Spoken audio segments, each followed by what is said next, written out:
Bon, alors, je ferme ça. Dernière chose que je vous montre ici, c'est quand même quelque chose qui va vous aider beaucoup, c'est mettre au point le document de départ. Alors, je vous montre ça. Faites-le en même temps éventuellement aussi. On va faire un nouveau document, Illustrator. Donc, un document de type RVB, A4 horizontal, c'est pas mal. Et dans le nuancier,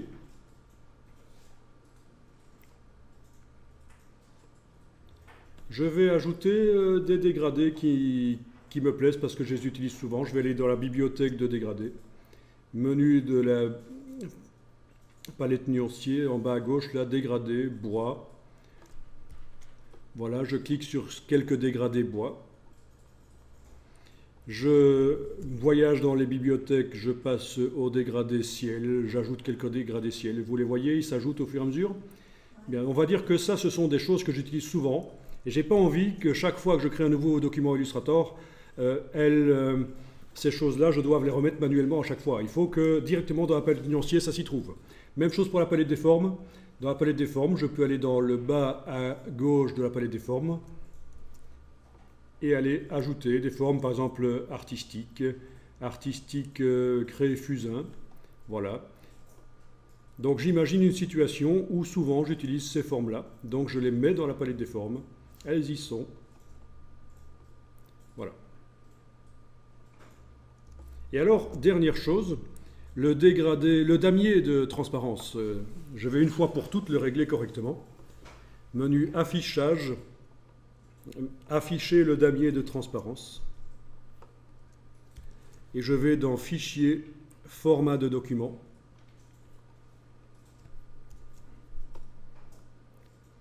Indiquer que je veux une grande grille avec des couleurs qui vont être sombres, deux couleurs sombres très semblables. Donc pour les yeux, ça va être assez agréable. Voilà, comme ça.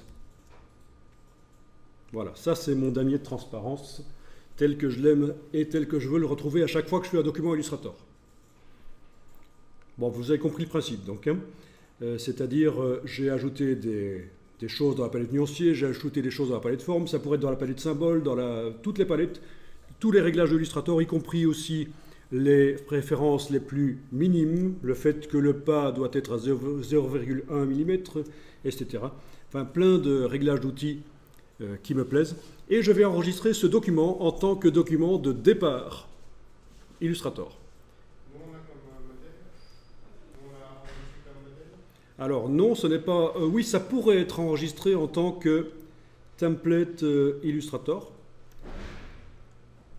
Mais à ce moment-là, il faudrait que je démarre le document en double-cliquant sur ce fichier-là, AIT, chaque fois que je veux commencer un document. Moi, ce que je voudrais, en fait, c'est le trouver dans la liste des fichiers qui sont là. Voilà. Et alors, pour faire ça, il faut savoir où se trouvent ces fichiers-là. Alors, pour le savoir, vous allez faire ça. Vous faites Fichier enregistrer sous. Ah, pardon, Fichier nouveau, excusez-moi. Vous faites Fichier nouveau. Et vous allez dans le menu ici jusqu'à la ligne Parcourir. Et à ce moment-là, dans Windows, vous avez une ligne que vous allez pouvoir copier-coller. La ligne, le fil d'Ariane, le breadcrumb. Vous l'avez dans Windows. Moi, je ne l'ai pas ici. Par contre, je vois ici que c'est dans Bibliothèque de l'utilisateur, support aux applications, Adobe, etc. Blabla. Donc je vois sur le Mac, je vois le chemin ici.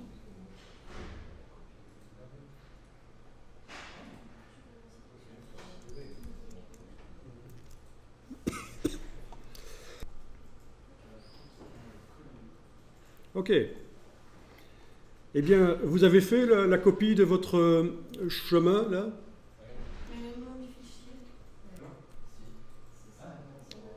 Ensuite, vous faites fichier enregistrer sous, vous allez enregistrer votre dossier au bon endroit. Bon, ben, il se trouve que le Mac me met le dernier dossier que j'ai consulté, donc moi c'est bon.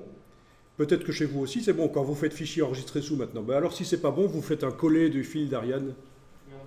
Ah, si vous ne pouvez pas, vous l'enregistrez sur le bureau, et alors, dans l'explorateur Windows, vous allez faire une nouvelle fenêtre, et vous allez déplacer le fichier enregistré à cet endroit-là. Alors, le nom qu'on lui donne, ben, je vais par exemple lui donner le nom Travail graphique 2016. Donc ce sera un document que je vais utiliser dans les travaux graphiques de 2016 par exemple. Enregistrer. OK. Ça va? Et donc sur Windows, vous êtes obligé de l'enregistrer sur le bureau et de le déplacer ensuite dans une fenêtre? Donc ce qu'on vient d'enregistrer, ce n'est pas un job, c'est un document de départ. Donc ici, quand je fais fichier nouveau dans Illustrator, maintenant, je vais normalement avoir accès à ce document de départ. Fichier nouveau. Dans la liste ici des profils de départ, j'ai Travail graphique 2016. Voilà, super. Je clique sur OK.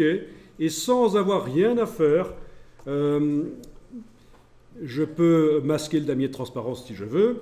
Dans la palette des formes, j'ai mes formes que j'ai l'habitude d'utiliser. Dans la palette nuancier, j'ai mes nuances que j'ai l'habitude d'utiliser, etc., etc. Et donc ça va vous faire gagner beaucoup de temps, évidemment, de pouvoir définir votre document de départ.